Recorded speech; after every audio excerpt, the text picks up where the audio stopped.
Halo guys, halo teman-teman, ketemu lagi di channel Mika Hizkia.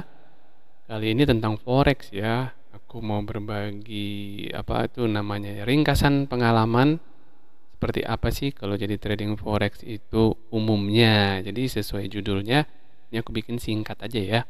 Langkah yang dilakukan dari awal sampai akhir dalam trading forex. Jadi ini sebenarnya gambarannya seperti apa? Gambarannya seperti apa? Oke. Kita mulai, aku kecilin gambarku seperti biasa. Oke, aku taruh di atas sekarang, di pojok, karena kalau di bawah dia menghalangi tulisannya. Oke, jadi langkah yang dilakukan dari awal sampai akhir dalam trading forex. Jadi pertama sekali, itu sebelum kita membuka transaksi, itu pasti yang biasa dilakukan adalah satu, melakukan analisa. Analisa itu bisa analisa teknikal atau fundamental. Kalau aku pribadi, fundamental itu enggak ya di dalam forex karena terlalu besar untuk mengamati fundamental suatu negara. Bisa sih dipersingkat di yang ambil poin-poinnya aja, kapan GDP-nya keluar, kapan CPI-nya keluar ya, tapi enggak perlulah, aku lebih fokus ke teknikal sampai sekarang. Jadi yang pertama kita lakukan menganalisa, lebih fokus ke analisa teknikal. Apa aja yang dilakukan di analisa teknikal?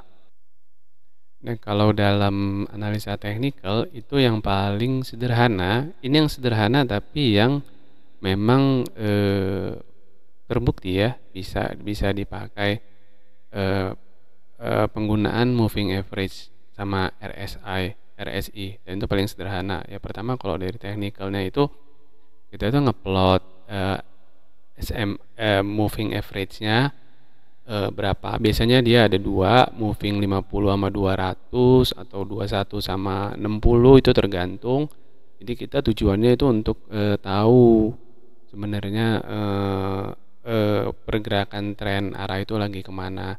Terus kemudian kita bisa analisa dari pergerakan MA-nya itu, kita pakai yang sederhana, golden cross sama dead cross. Jadi kalau golden cross itu sebenarnya crossing doang ya, hanya crossing. Kalau dia yang 50 di atas 200 seperti contoh itu, berarti dia lagi bull. Kalau 50 di bawah 200 dia lagi bearish.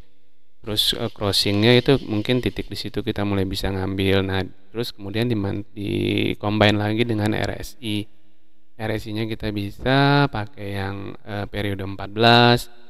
Kita bisa lihat dia nanti apakah dia ada divergent atau convergence terhadap MA, terhadap pergerakannya. Jadi melihat dia RSI-nya overbought apa oversold. Jadi kalau dia udah overbought apa dia divergence atau convergence, ya semacam itulah dalam melakukan analisa teknikal. Dan masing-masing orang itu berbeda melakukan teknikalnya. Ada yang pakai parabolik, ada yang pakai apa aja, Bollinger, ada yang pakai RSI tadi, ada yang pakai Ichimoku yang banyak banget gambarnya itu. Tapi itu ada yang, kalau aku sih fokus ke price action ya.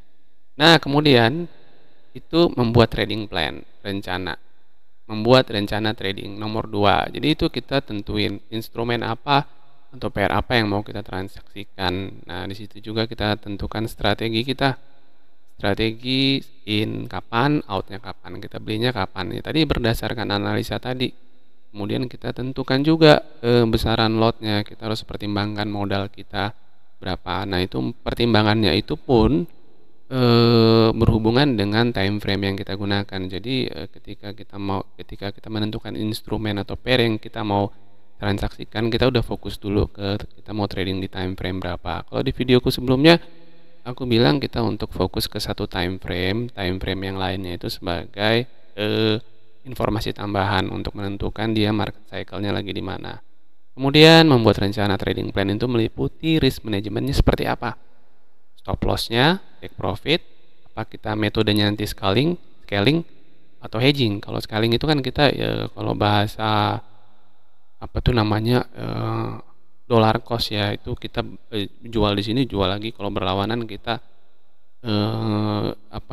kita average ya, itu scaling. Kalau aku bilangnya scaling. Nah itu butuh pengalaman ya kalau udah sampai ke scaling itu, sama apalagi ke hedging, karena hedging itu kita nanti sebenarnya kita kalau udah hedging itu kita udah loss. Jadi memang butuh pengalaman untuk bisa sampai ke scaling sama hedging. Tapi untuk awalnya stop loss itu penting, harus, sama take profit. Kemudian singkatnya, kalau kita sudah bisa membuat rencana trading plan, otomatis kita harus menerapkannya rencana tadi dalam bentuk transaksi. Jadi pertama kita harus siapin, kita itu harus fix, kita itu mau mengikuti semua trading plan tadi, nggak mau tahu apa yang terjadi, kita harus disiplin. Terus kemudian siapkan mental, jangan FOMO, jangan greedy, jangan balas dendam ketika melakukan trading. Kemudian siapkan mental untuk hasil akhir. Nah, nomor 4 itu menerima hasil akhirnya. Ini ada hubungannya juga dengan videoku sebelumnya. Menerima hasil akhir itu adalah sesuatu yang kita tidak tahu di belakang itu seperti apa. Nah, di video ini itu adalah langkah-langkah yang dilakukan dari awal sampai akhir dalam trading forex. Aku bikin kesimpulan singkatnya. Jadi kita melakukan analisa, membuat trading plan, terus menerapkan trading plan itu di transaksi kita, terus kita lihat hasil eksekusi kita.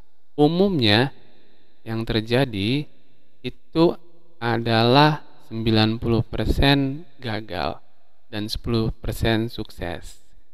Kenapa? Karena memang trading itu susah. Jadi di video ini aku mau menggambarkan bagaimana kita itu sudah melewati yang namanya 4 tadi ya. Tiga, kita udah melewati 3 tadi. Apa itu tuh?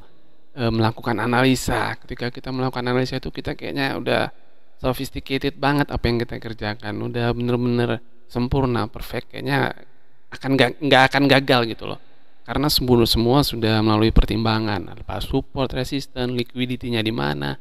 Aku nggak pakai yang liquidity support resistance ya, pakai cuman bahasanya beda. Kalau liquidity enggak ya. Support resistance itu paling aku ada bear, ada bull, hanya gitu-gitu aja karena lebih ke price action. Terus di tahap 2 membuat rencana trading plan, terus menerapkan rencana trading plan itu pasti itu kita ngerasa kayaknya ketika kita melakukan itu kita udah perfect banget, udah yakin 100% sukses. Tapi kenyataannya 90% gagal dan 10% sukses.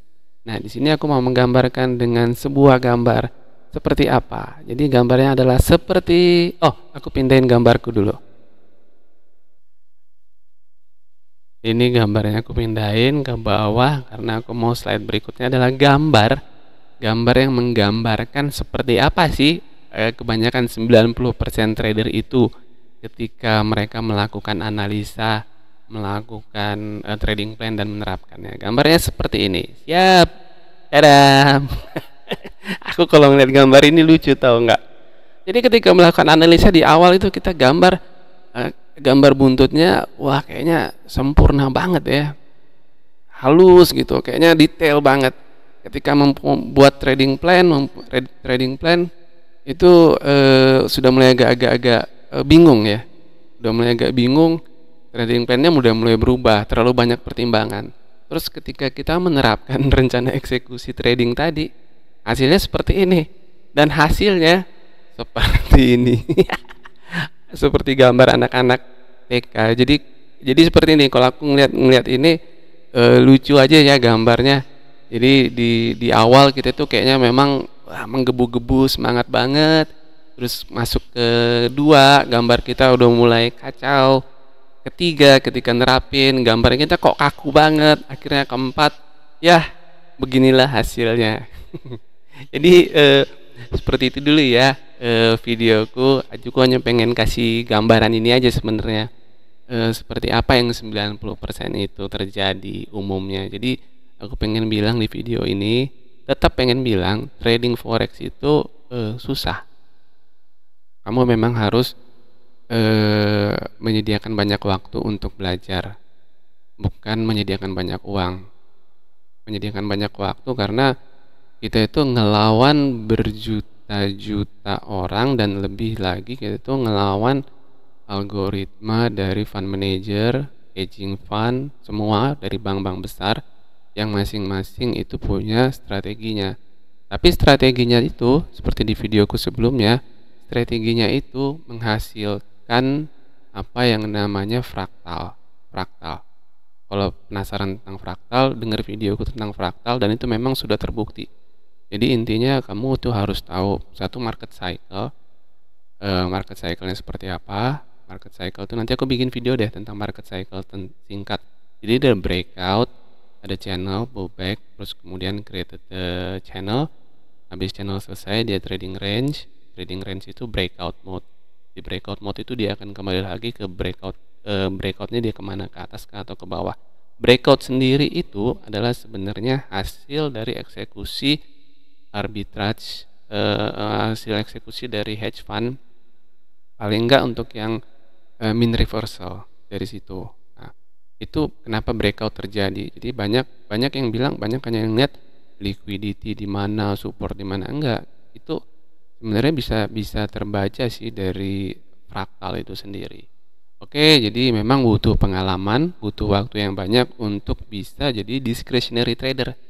Oke, discretionary trader itu adalah trader yang bisa membuat keputusan sendiri tanpa mempertimbangkan dari omongan orang lain, dan itu memang sudah terbukti valid untuk dia sendiri. Dia sendiri ya, karena masing-masing orang itu berbeda sendiri trading stylenya. Oke, jadi seperti ini videoku.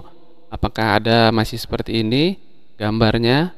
Ketika di hasil akhir gambarnya hanya garis ini. Oke, terima kasih sudah menonton. Semoga video ini memberikan semangat untuk tetap belajar, karena trading forex bukan bukan permainan, bukan game.